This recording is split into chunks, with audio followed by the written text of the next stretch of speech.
If you're a Pittsburgh baseball fan, then this is the podcast for you. Make your way down, grab a beverage, and get ready to talk Pirates with myself, Craig Toth, and Scott Jackson, two of the biggest fans you'll ever meet. This is Bucks in the Basement. Now I see the changes in this town. They change, they say one thing, but then the next day it's different. They change, but they don't know what they want. All they do is change. Going left, going right, travel day, travel night. That's where we'll go. No excuses, no goodbyes, no one cries, no one lies. We'll never know.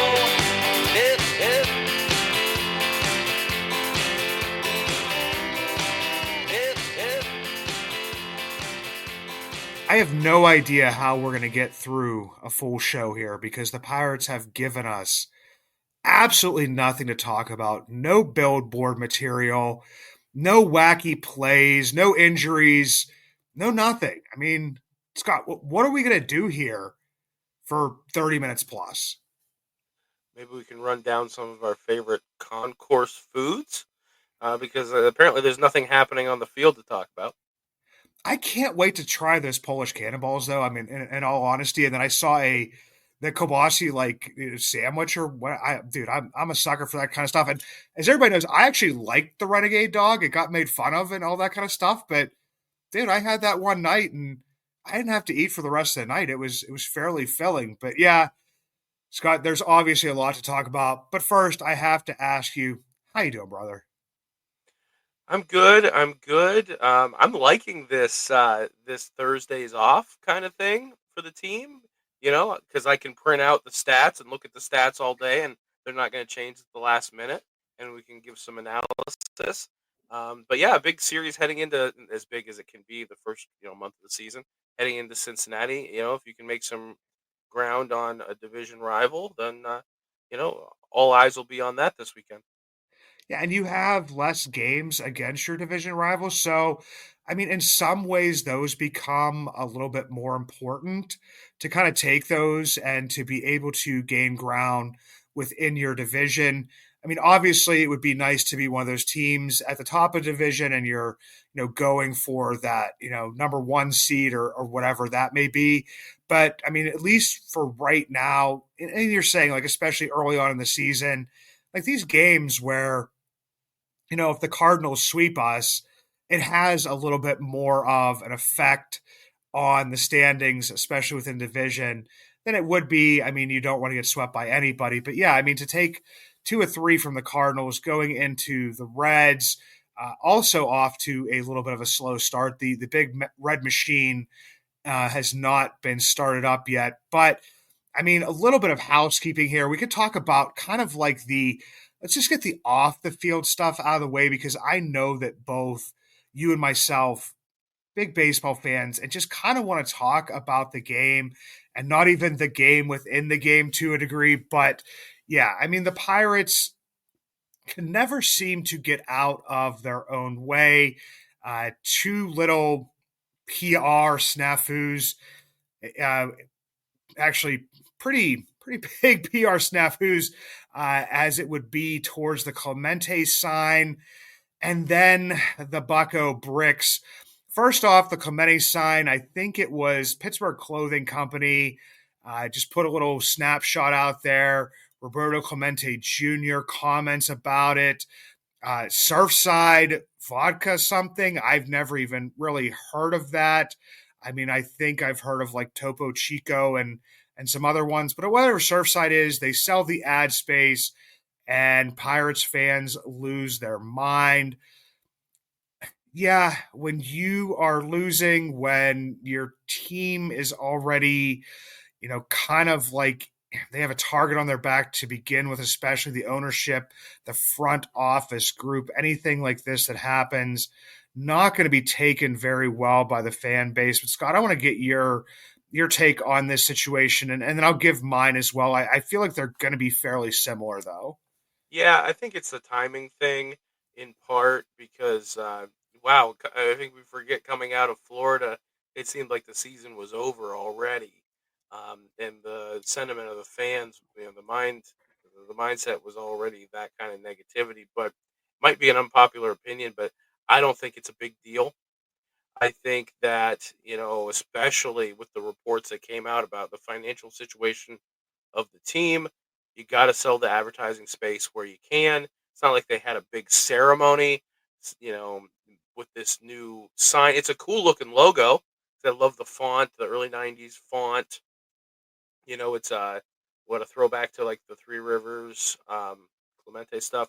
But and you can say whatever you want to say about the organization. There's plenty of faults. They handled so many things poorly. But one thing you cannot, absolutely cannot say about this organization is that they don't respect Roberto Clemente.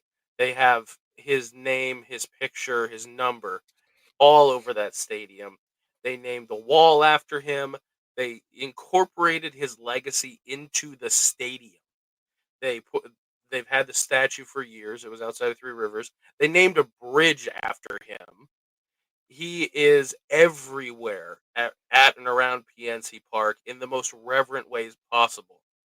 So to say that this was some kind of slight, I think it is fans that are justifiably upset with certain things with the front office and the ownership and the product on the field, venting, finding some way to pile on to the organization.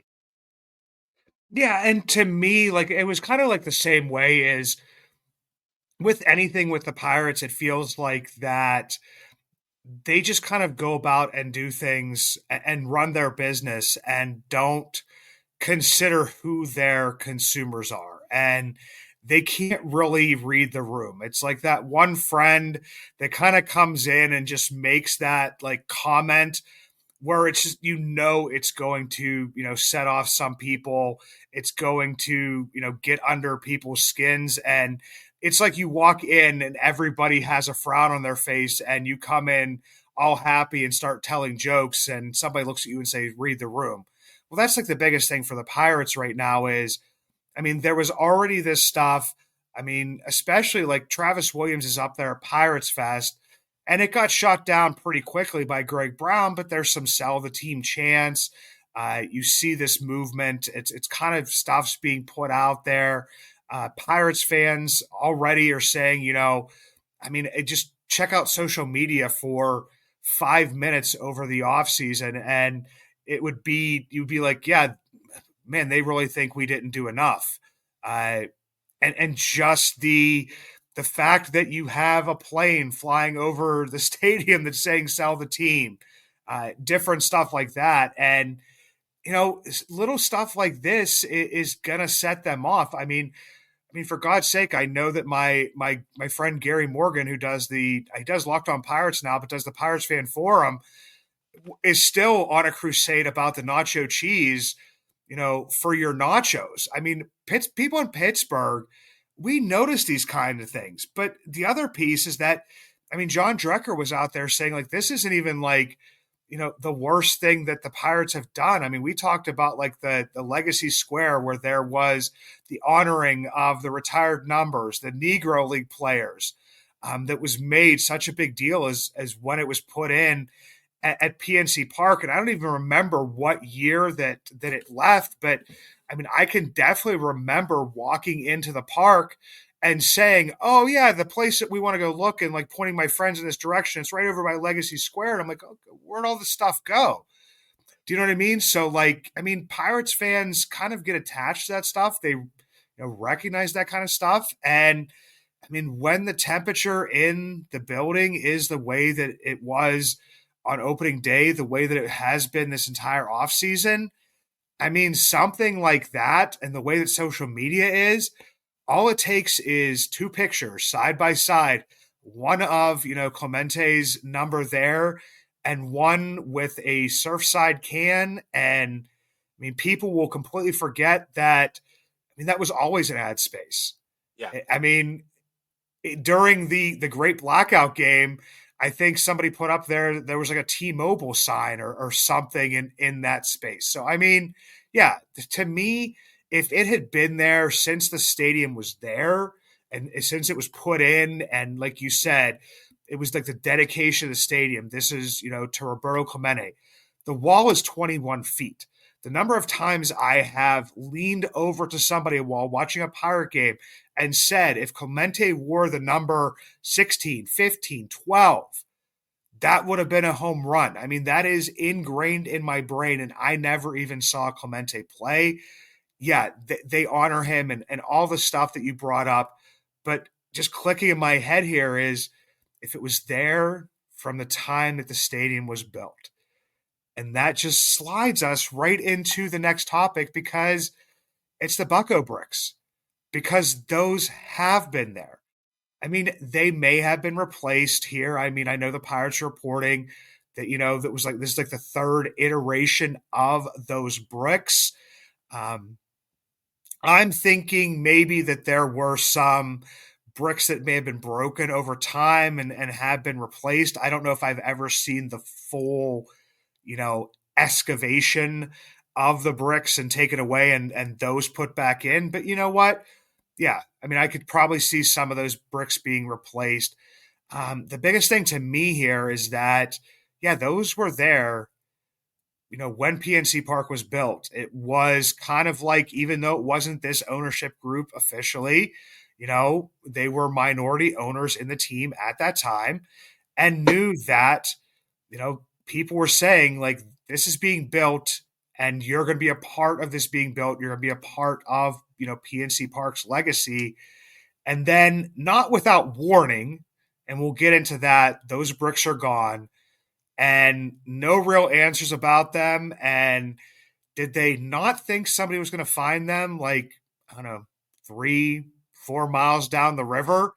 They didn't think there would be a Pirates fan walking around like someplace saying, huh, those kind of look like those Bucko bricks, and take a picture of it, send it to the news. And I mean, the news had already been asking about it for the past few days before that. So, I mean, get ahead of the story. That's another thing. Like, just get ahead of the story. Be honest, open with the fans. What's going on? I mean, it's just a wild situation where two things come out within a matter of a week. That's all on the PR team, and bumbled, snafu. I mean, just use any words you want to. Just not a good look for the Pittsburgh Pirates. Yeah, and I think that these are things that they should have learned by now that people are going to question. So when they first announce, hey, these are part of the renovations that we're going to be doing in the off season, have a plan or get out ahead of it, like we said, and say we are going to remove the Bucko bricks. We're going to find something to do with them. There's so many different things they can do. They could take the messages and they could put them on a video board and have them scrolling. They could have taken them out of the sidewalk and made a wall out of them. I was telling you beforehand, I had this vision in my head of like part of the wall being of the stadium being replaced by these Bucko bricks, and people walking up like like the Vietnam Memorial Wall, and saying, "Oh, your grandfather bought this for us 20 years ago. He's passed now, but this is part of his legacy that's tied into the team," and etching it or whatever they want to do, or taking pictures with it, making it part of that. One of the things I said to you before we started recording is because of the losing that's happened for the past few decades, the fan base has shrunk. It's not fashionable to be a Pirates fan anymore, and so the fan base is smaller than it was. That's why it's more intimate, and so the organization needs to be better with communicating with the fans it does still have, and being outright and forthright with them and saying, okay, we are changing things, but and that's part of the thing too. Pirate fans are very conscious of their history, and the history is very important to us because we don't have much to hold on to right now. So, if the team was winning, if the team was being successful, then maybe we could move away from the past a little bit. When I had partial season tickets for that stretch of like '06, '07, '08, it seemed like there was all kinds of anniversaries, and it was celebrating the '79 team and the '71 team and the '60 team and the teams older than that, and it was kind of like, okay, yeah, we respect the history, but I didn't see any of those teams play. I'm worried about the players now. And so if the players now can step up and they can create an exciting summer, all this stuff will be forgotten because we'll have something to focus on that isn't in the past. Yeah. And for me, I mean, the biggest thing that I was thinking of is I mean, as you're taking those out, I mean, obviously some of them, may break, whatever it is. I mean, I've taken up a floor in my kitchen and I'm not going to take it out. You're trying to get out all of those up and stuff. But I mean, if you gave the Pirates fans and said, and I knew that they were, going to have to take this up. There was an article that came out in January. I'm assuming that not every Pirates fan saw that because I mean, not every Pirates fan is thinking about the Pirates in January and is, searching through articles and trying to come up with ideas for podcasts and different stuff. But I had seen that. Now it's kind of coming out that this project was approved back in September. So basically, you've had 7 months to come up with an idea. This is like the biggest thing for me as to what was going to happen with these. And every single time when they're answering these questions, it's like there will be something done within and this is the 25th anniversary season of PNC Park. So if we're talking about anniversaries, like, I mean, they couldn't even finish the beer garden or whatever they're doing, the plaza across. That was supposed to be ready for opening day. That wasn't ready. So, I mean, I guess I shouldn't be shocked, but I mean, if you're trying to take care of the fans and just basically saying, okay, yeah, you're walking in and this concrete looks a little bit different and you're not walking across what looks like an old cobblestone street in Pittsburgh, because those still exist. Yeah, you're walking across this concrete, but if you go down by the river walk, if you go over where, the Mazeroski statue is at, we've added to that wall and we've put all the bricks surrounding that or whatever it may be. But then even now there's like no idea. So like to me, like even if there is an idea, there's no idea. Do you know what I mean? Like that's what Pirates fans will think. It's like whatever they come up with, it'll be like, well, they were just flying by the seat of their pants. If you have an idea, you've already upset the fan base. Come out and basically tell them, okay, this is what we were thinking about doing that with them. Yeah, we probably should have, told you these were being tore up and given times for like, I don't know, a few weekends where you could have come down and at least look for your brick to try to get it back. I don't think we'd be able to set them up in the exact same way if you knew where your brick was at. But I mean, if you really want it back, take a couple hours with your family members on like a Saturday or something and go down and try to find your brick and you got to take it. Okay, that would have made a little bit more sense. But to me, the bigger thing is they're going to show up on opening day. People are going to notice something strange. People already asked back in that January article of what was going to happen with them, kept on saying you had a plan for it. You had to know this question was coming and to basically say, oh, yeah, something will happen Mhm. during the 2025 season and not give a specific example to me is just another thing of like, to Pirates fans to just get upset about where you could have, I mean, God, you had 6 months to come up with an idea. We came up with ideas in like 2 minutes. Wall around here, put it over here, put it into the stadium, take away just a little bit of a pace, put them up. It could have been done. Well, to be fair, they did have a plan. Take them to the dump, and they executed that plan. Yeah, they just didn't execute it by like break them up beforehand so they don't look like exactly like they are and you can't read the stuff on it. Yeah. Cover them with a tarp. I mean in Pennsylvania and Pittsburgh here, we are very good at covering stuff with tarps for the winter time. So I mean just cover it with a tarp, whatever it may be, just to hide it. Just throw them in a wheelbarrow and dump them in the river. I mean, do it at night when nobody can see you, and Yeah, I mean, come on. get rid of the evidence. The river was right there. The Mhm. idea was right there. Just take them and just throw them into the river. That river, you can't see in that river. It's kind of Yeah, brownish. God knows what's at the bottom of that thing. Yeah. Yeah, you're not going to find that stuff anyway. But yeah, I mean, okay, I got to get past this type of stuff just because. Yes, I mean, I understand the feelings behind this. I have a buddy whose dad had just passed away in October and he had got one, his dad did, for him and his entire family with their four names on it. And it just basically like for him, like first opening day without his dad, like you want to go down and see that, and you don't have that. So these feelings and emotions, and we know that feelings and emotions are tied into sports as well. But like I said, I just think it basically comes back to just read the room, read the temperature of the fans last year. I mean, it was getting to the point of frustration last year because you were supposed to compete. And then the off season and everything like that. Just please do one thing right for the fans, and especially the ones who are the diehard fans that bought these bricks. There's like what 10,000 of them. It's not like there's like 60,000 of these bricks.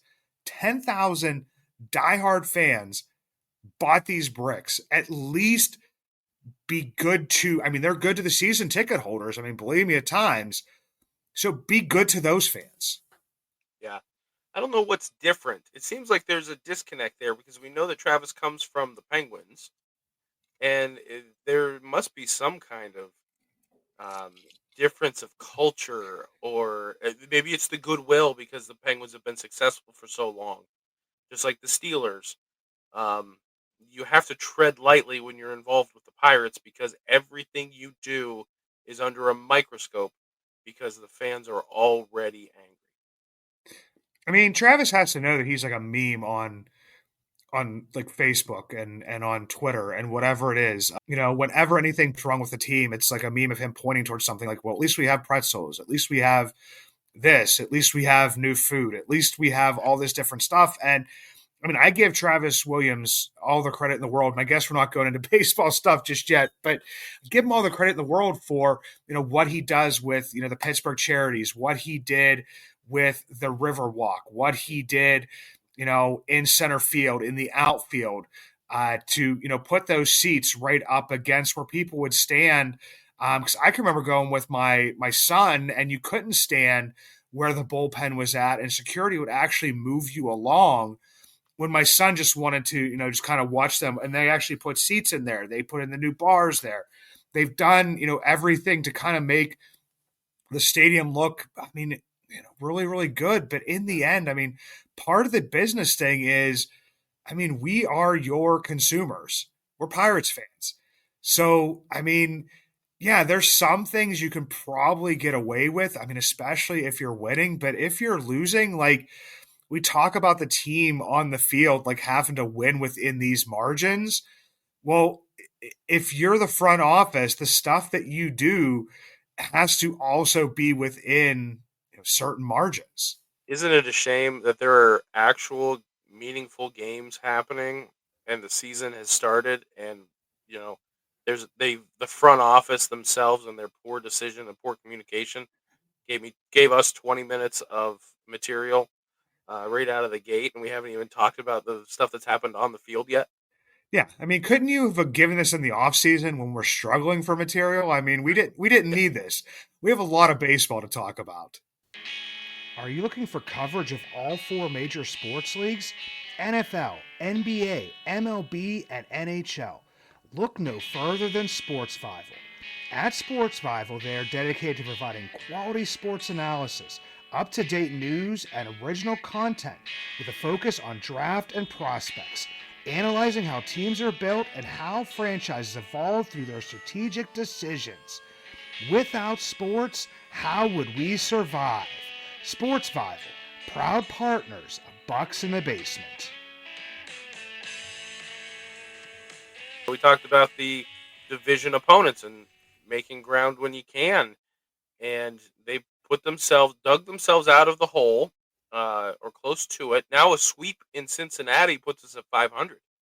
So when we went from seeming like everything was over, that the season was done already, to now we're seeing small sample size and seeing an opportunity going into Cincinnati against a team that hasn't been the hottest either, um, and an opportunity to get to 500 if they can pull off the sweep. But I think that what we saw in the series against St. Louis is a little more our pace, and it's always nice to see scuffling Cardinals. But I think the Pirates are starting to put some things together. Um, the offense you would have hoped could have maybe, especially when you're gifted a runner at second base, to maybe score a few more runs. But you got to like what you saw with some of the defense, maybe some of the approaches, the pitching. Mitch Keller had a fantastic outing. How many rest days did Mitch Keller have there, Scott? Because you know that I put something out about this.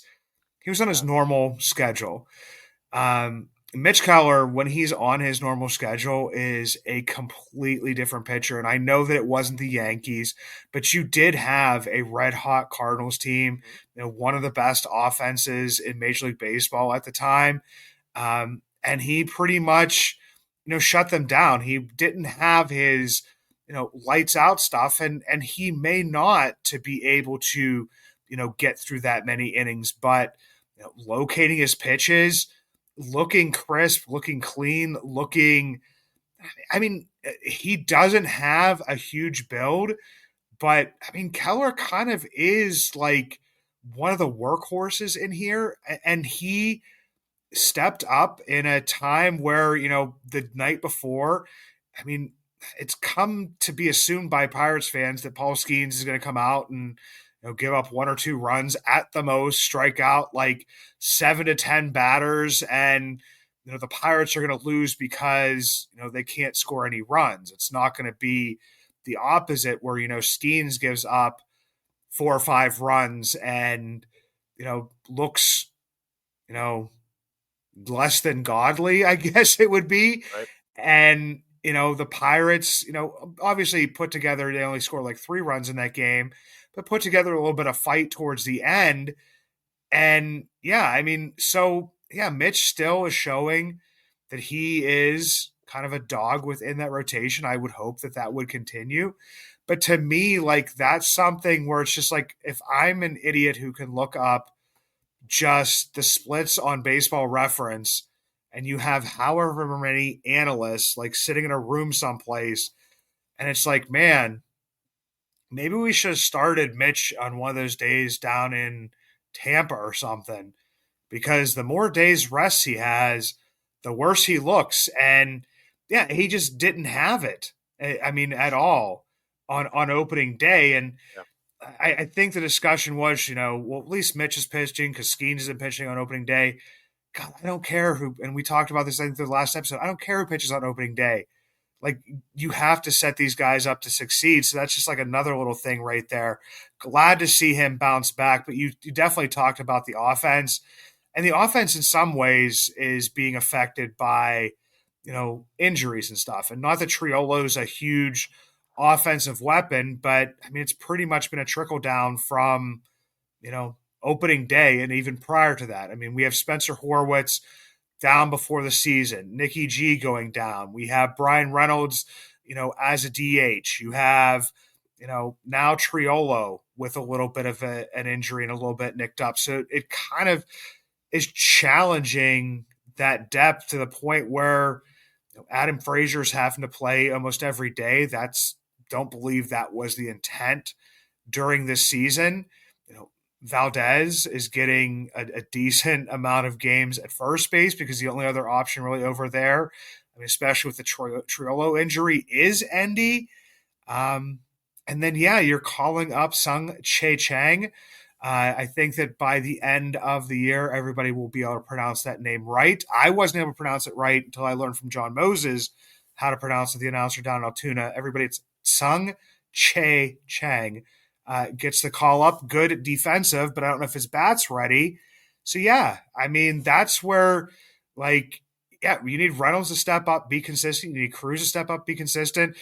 Brian Hayes, I think, underratedly is having like a fairly solid start to the season, health Yeah. especially. Um, but yeah, there's a lot going on and a lot that could go in a good direction, but a lot of challenges, kind of right out the gate. Yeah, Hayes with the defense. I mean, he's known for his defense, but when he's healthy, you just see that it's at that next level. And at least three fantastic plays yesterday.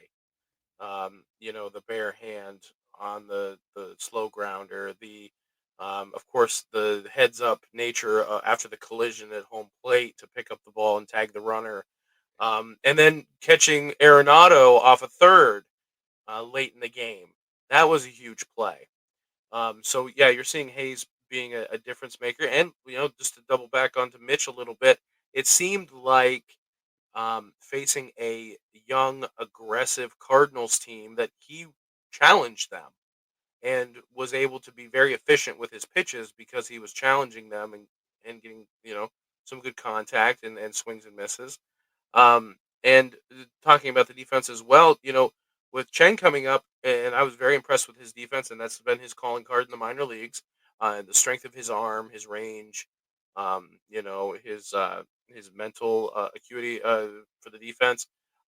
We've talked a lot about IKF and maybe him not being the best fit at shortstop. With Nikki G and Triolo hurt, does this give us an opportunity where IKF goes to second base and Cheng gets more opportunities at shortstop? Yeah. I mean, I would like to see that. I mean, obviously, in the end, the bat is going to have to play. Yeah. I mean, just because I mean, IKF is off to a hot start, but his Hmm. bat has kind of been leading the charge on everything. But I mean, in the end, like if Chang hits, if IKF continues to hit and are both in more comfortable defensive positions until Nikki G hopefully comes back. I mean, I did see the report out there that he's allowed to start putting some weight on it. I know that's probably going to be some like slight weight, more of like the walking boot type of thing. He has it on before, but as we talked about last week, he was almost in that little stroller type thing where he had to like kind of scoot around.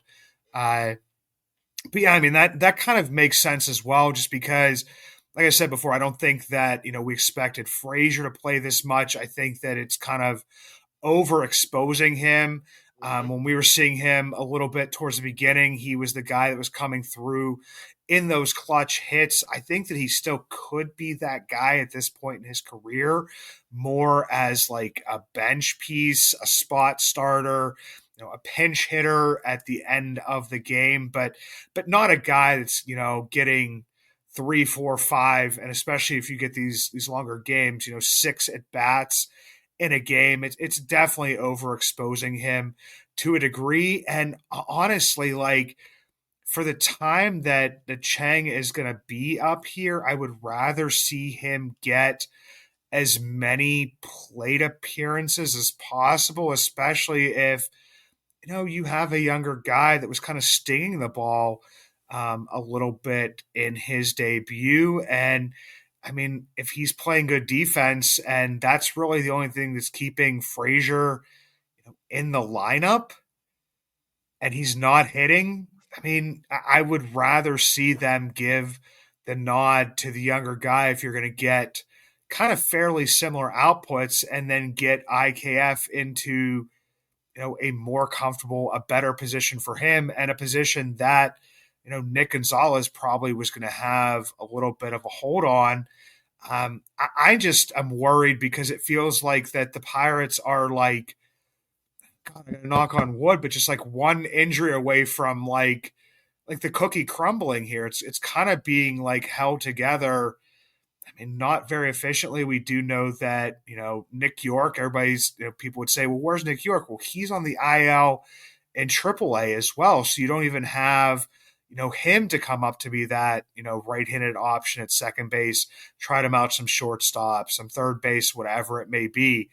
So yeah, I mean, with these injuries that we kind of didn't expect. I mean, didn't see a broken ankle from Nick Gonzalez, didn't see a back issue from Triolo, have kind of caused this issue, but maybe make a little bit of the best of it and say, hey, Adam, you stood out there on second base for the first couple of weeks here, and we really, really appreciate that. Defense has been really good. The bat's just not really playing. We're going to give Chang a little bit of a extended run here. Obviously, you're going to get some playing time as well, but you kind of have to be honest with him in that because, I mean, if his name wasn't Adam Frazier and he was a second baseman you signed for $1 million, would he be given or would you expect him to be given that much of a rope? No, right? Right, right. Yeah, I agree. Yeah. Yeah, So I mean, he's hitting what like oh, I have it here in front of me. Um, Not very impressive, 158. So, and I don't think I was trying to look at the splits, and I'm hoping I was reading it correctly. No hits off a lefty. Neither he nor Cruz have any hits off lefties yet this season. So, yeah, you give the young guy the opportunity to prove, or at least what I think is important for a young guy is to get a feel for what the major leagues is really like. So when they go back to AAA, they know what they need to work on. They have that experience. They've lived it a little bit. They know what to work on. But it's not just the infield where we're seeing some new players. Canario came in the outfield, and I know that I said last week that I was done with G1 Bay, which I am. But I'm a big believer in the eye test and Canario, and I know he was part of the Chris Bryant trade. He was a big part of the Cubs' hopes. But we're seeing why they DFA'd him, why the Mets gave up on him. There's a lot of swing and miss there, which we knew when we talked about it. Not much production yet, and on the base paths, he just doesn't seem to have a feel for base running. no, and even in the field, I mean, just kind of like overrunning a baseball. I saw the one time and not being able.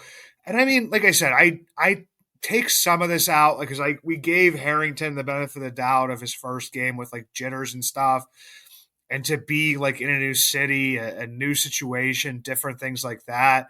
But like you said, some of it is just like okay, like how long are we, really going to let this go on? Was this, Yeah. a substitution or an entrance for, for Tommy Pham, who, I mean, like I said, even at the beginning of the season, like we said, and at least I said, I won't put this on you, but said, okay, I'd like another outfielder. Hmm. Well, you got one. I would like another, infielder. Well, you got one in Frazier, but you also have to not rely on those because I saw those more as like a fourth outfielder and a bench piece. And now they're becoming bigger pieces of that. And if Tommy Pham's struggling and you're putting Canario in, who is also struggling, and I mean, Kutch has made a couple of nice plays in the outfield, but I think I texted you a line from a Toby Keith song. What is it? I ain't as good as I once was, but I'm as good I'm as good once once as I ever as I was. Yeah. was. And I'm just like, I know that he could probably still do it. And he's a proud, proud man. And, he does still have some wheels to a degree, but I mean, you also know that if he's out there, there's more risk for injury. I think that there's also more risk for a decline Hmm. in the hitting. A lot of times players switch to that DH because it elongates their career. I mean, if Kutch is out there for three, four, five times, a week in the outfield, I know that Reynolds is throwing now, so hopefully that's a short term, solution to have him out there. But yeah, I mean, it opens it up for it's like a can of worms that you don't want to see happen because then, like I said, you see that one injury and then what happens, kind of to the rest of the lineup. Yeah, and I appreciate you absolving me of the Tommy Pham thought there because I do remember we had a conversation. I don't remember if it was on air or if it was off, and we were talking about different free agent targets that the Pirates might go after. And you said Tommy Pham, and I wrinkled my nose, and I said he's got that Cardinal stink on him, and I wasn't too interested. And it's he's got an attitude, and maybe that's what this team needs. I think he's performed in big moments, so we may be stuck with him a little bit longer. Um, but going forward, somebody needs to step up at some point. And yeah, it was. We also talked about our concerns with Reynolds being forced to the DH. What was that going to do for Kutch? And he may have found the fountain of youth, at least for the opening, homestand, and the short ground that has to be covered in right field at PNC Park. He made some great catches, a couple of really nice running catches, but yeah, you're not going to be able to expect Andrew McCutcheon to do that for any extended period of time and keep up his bat. It's just not going to happen. Yeah, I was kind of hoping that Tommy Pham would come out and have the start that he had last season with the White Sox, where he was on fire for about a month and a half, and then cooled off, and then ended up being traded. Yeah, has definitely struggled, but comes up in big moments, Mm-hmm. and it seems like his teammates kind of do like him and rally around him and want him to succeed, and that's kind of the biggest thing to me here, um, is that like me and you, I think, are on a very similar wavelength of we want this team to succeed. And I Yeah. don't really care who the players are on that team that make the Pirates get to the playoffs to make them successful. Kind of whatever it may be. I took the stance a couple years ago that basically, yeah, I do have a fan hat on, and that my emotions kind of get into the game, but that fan hat for being like a over the heels fan for like a certain player, like I'm about to be 46 years old. Like those days are kind of past me.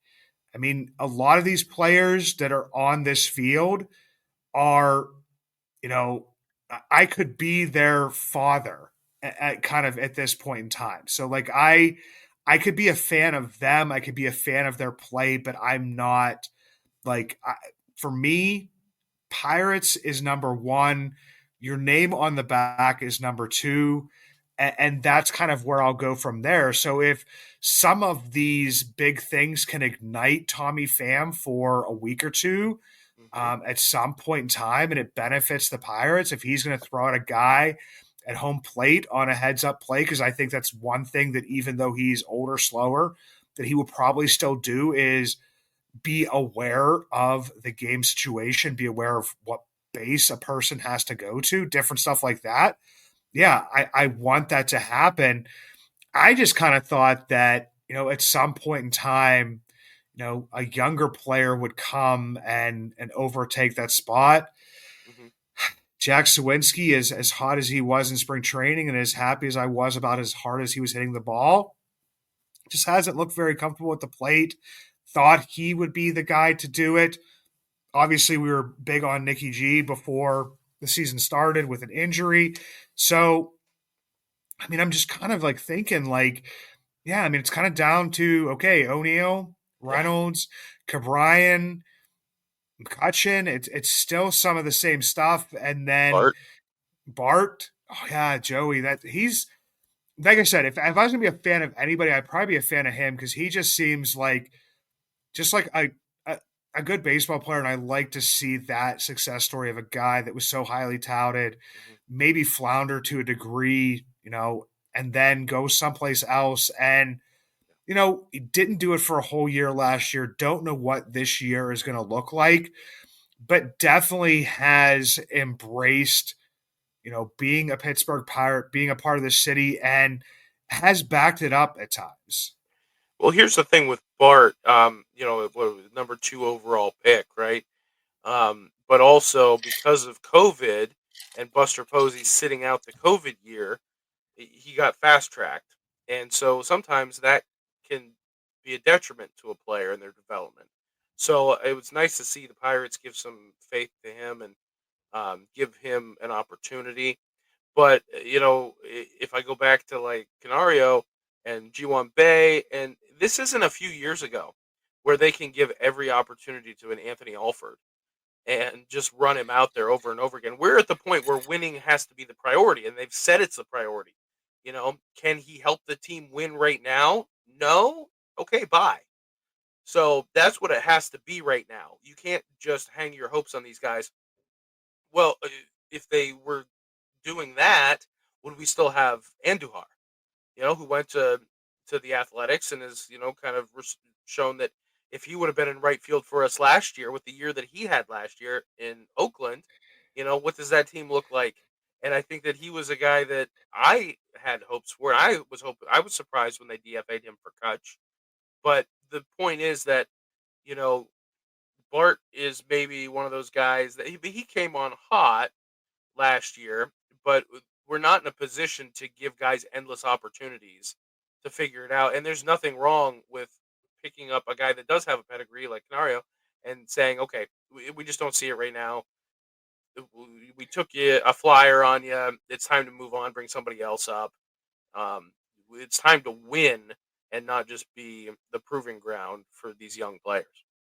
Yeah, I mean, and you have, other guys on the 40 man that may have, not had exactly the same pedigree, but you have a Billy Cook down there. You have a Matt Gorski down there. Gorski, yeah, Could somebody come up and, but unfortunately, like I feel like that's in some ways is going to feel a little bit like kind of like when we were cycling through. I mean, I know people are going to have flashbacks because of the play at home plate and, a play at home plate that another player had, but like a Will Craig and yeah, just bring him up. I mean, I know it's going to have, some of those different types of feelings, but I would also just like to see the Pirates, if you're going to do this and whatever the leash is going to be on Canario, and that's why I would probably say I'd be, more likely to give that leash to Chang. It's because those guys have, you know, some of those guys have been in your system. You've kind of got to see them. You know what it's going to happen. Just at least kind of maybe if you're going to do this, then maybe give them their shot until you have a healthy Reynolds. You have Spencer Horwitz back up. Hopefully Triolo back up. Nick Gonzalez. Whenever he comes back, and try to. I mean, I guess do two things at once. Try to win, but then also try to filter through these guys to see if it's somebody that should stay on the 40 man, like Eliova Peguero, who's been on the 40 man for, I think this is his fourth season on there. Is it really going to be enough? Is that kind of going to last? I was actually surprised that Chang was the call up, ahead of, you know, Figueroa, but I mean, Figueroa does not play as good a defense. If you're looking for the defensive minded stuff of that, then okay. But yeah, I mean, that's the thing right now and that's maybe a little bit more of a frustrating part is we are this far into this rebuild and have those many guys that I mean every team has those, but it feels like we have a ton of guys that and if they were removed from the 40 man tomorrow, I wouldn't even bat an eye. yeah, yeah. You see so many guys come and go. CSN, Swaggerty. You know, sorry, I tuned out there for a second because you mentioned the Will Craig play, and I got mad at Adam Frazier. So if he would have just covered first base and had Craig throw to him, there were two outs, and it would have been a moot point at the plate. Yeah. Anyway, every time It's, that's what. and we could talk about a nice thing that Palacios get another shot with the White Sox and Palacios type guy, Yeah, like that. exactly. Yeah, I mean, you're gonna have those situations where you're gonna burn through these players. You're gonna DFA them. A certain percentage of them are gonna make it through waivers. They're gonna stay in your system, and maybe Canario ends up being that kind of guy. But you know, this wave of the rebuild, because that's the way that Charrington, I think, envisioned the rebuild and this building, I guess he called it, was to have waves. Right. This first wave hasn't really worked out the way we wanted it to, but if you can kind of tread water and get that next wave to come up, your Termars, your Bubbas, your, you know, maybe your Gorskis, guys like that, maybe they can be that. Maybe you're going to have a certain number of guys that come up, but if you have one or two of those guys that really hit, then, we're talking about a whole different situation. Yeah, and I think that's why I think he realized that and saw that, you know, for a little while there we thought that the hitting with like you're talking about like a CSN, different people like that was ahead of the pitching. Well, now the pitching has like kind of lapped the hitters. He goes out, he gets a Billy Cook and a York to kind of backfill the upper minors of that. So, maybe when York comes back and is healthy, that's kind of the thing that I would like to see as opposed to, yeah, I was fine with the Canario thing. But to me at this point in time, like, I think that at some point in time, you're going to have confidence in those guys. You brought them up at the end of last year. If Canario doesn't work out, instead of going and grabbing, the next guy that drops off of another roster, I'd rather see like, Billy Cook getting a shot someplace. I know he can play the defense at least, so he's not going to hurt you in that aspect. And, you're basically working a lot of these as platoons anyway, especially with, Sawinski at this point in time, yeah, I mean, Cook would fit right into that. Yeah, there's only so many cast-offs you can take from other teams. It's one thing if you are like the Rays and you have pitching gurus that feel like they can fix guys that have a high pedigree. We haven't proven that we can develop and fix hitters. So just taking somebody else's 27th man is not going to get us that much closer to winning a championship. Yeah, and I didn't even get into the bullpen tonight, and I know I could, but then we would be here for another 35, 40 minutes, to kind of wrangle through that. But I mean, the biggest thing right now is for me is front office, make it right with the fans and on the field, be more strong maybe in your convictions as to where people should play and kind of play them there. And I know that, roles have to adapt throughout the season with injuries and different stuff like that. But if you saw Frazier as a bench piece, which is what I think they saw him as at the beginning of the year, figure out a way to make him a bench piece because it really doesn't make your team much stronger if he's out there sitting at second base every day. If you can make pierogies on a hot dog work, you can fix this roster.